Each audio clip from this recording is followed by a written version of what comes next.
This is the manifesto. ఈ మేనిఫెస్టోని మేము వెబ్సైట్లో నుంచి తీయడం ఉండదు, ప్రతిరోజు ఇది కనిపించేట్టుగా చేస్తాం. దీని మీద ప్రతిరోజు రివ్యూలు తీసుకుంటాం. దీన్ని మనస వాచ కర్మన దీన్ని అమలు చేస్తాను.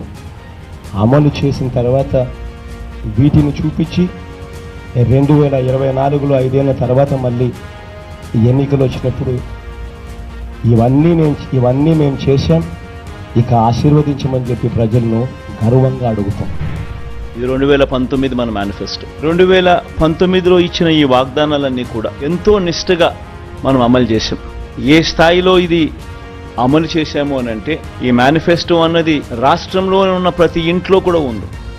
చివరికి వచ్చేసరికి 99.5% మేనిఫెస్టోను మనం ఇంప్లిమెంట్ చేసి ప్రజల చేతుల్లో ఇచ్చిన పరిస్థితి.